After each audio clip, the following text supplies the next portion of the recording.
That's right, you guessed it. Great and glorious Nick Dutch here yet again, providing you with more information, more wisdom from the mystical Book of Thoth Tarot.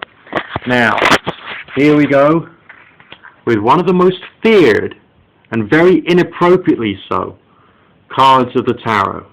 The 13th card, and yep, that's right, it's the Death card. When people receive a Death card in a reading, they're always told, no, don't worry, it's not the worst card out there. And the strange thing is, they would be right to say that. It's one of the best cards. But initially, you know, maybe you've read too many Terry Pratchett books, maybe you've seen too many scary films that have got various skeletal monsters in them. And so maybe you're missing out on what this particular card is trying to tell you. Now think about it. What's the first thing you notice? The primary character in it is not human, in the fact that it's not a flesh and blood human. Alright? And all the rest of the cards have been men, women, old men, young girls, all the rest of that. But this one is not a human character, it's just a skeleton. So from the very outset, you can tell this is not something which is happening to a human being. But yet, at the foot of the card, you see that there's heads, there's some hands which are being cut off. So there is a sense there of out with the old, in with the new. Obviously, there's a pagan message there that of harvest time, the Grim Reaper, you know, the end of human life may be. But this is not talking about a human life, because the primary character in it is not a regular, ordinary, normal human being. It is just like the remnants, the remains, the leftover. It's just a skeleton. So straight away you can tell this is not talking about something which is actually going to physically happen to you. It's not talking about something which is physically going to happen to anybody. We must therefore see this as an allegorical symbol, not for something as mundane and black and white. Obviously, we've had a look at the words used on tarot before. We've seen the word strength being used, when in fact the appropriate meaning is that of love. So, tarot often uses words in a rather exaggerated manner. And this is no exception. Again, we're talking about a spiritual concept. What is a spiritual concept? It is a psychological concept. It is an emotional concept. It is a concept about a character's change and growth and development. And thus, the mystery, so to speak, of the Death card is that of change. Have a look at the number of the card. Number 13.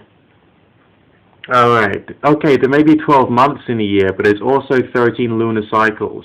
And in some religions, it's the lunar cycles which are the months of the year, not the 12 that we currently have, which are a relatively modern invention.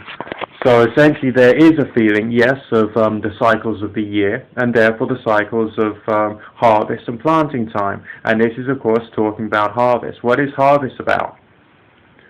Getting rid of the things which are ripe so that you can use them, and then preparing for the next stage.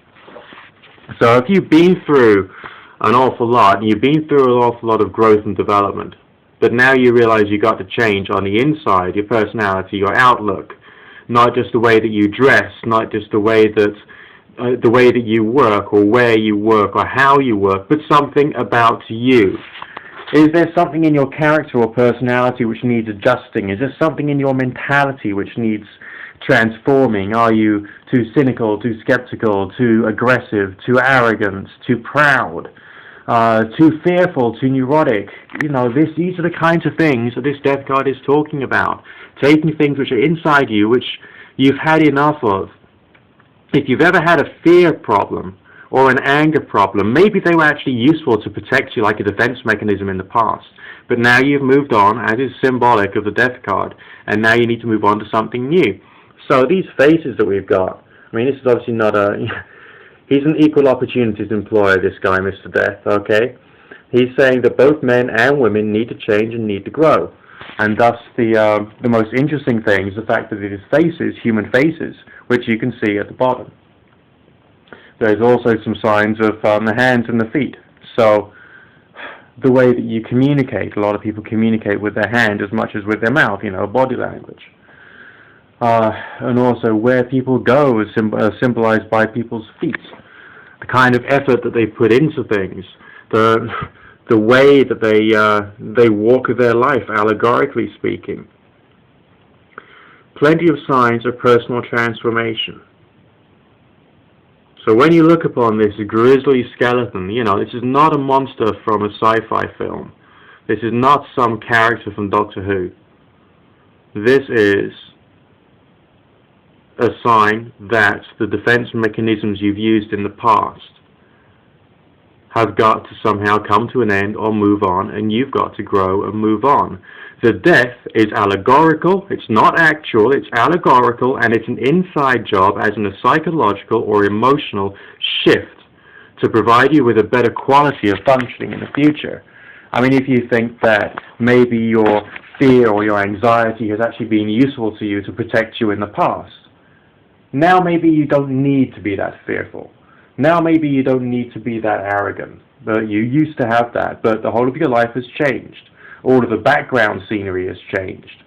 And now it's a question of changing that which is inside, your views, your values, and the way that you've operated before. So try and see this as,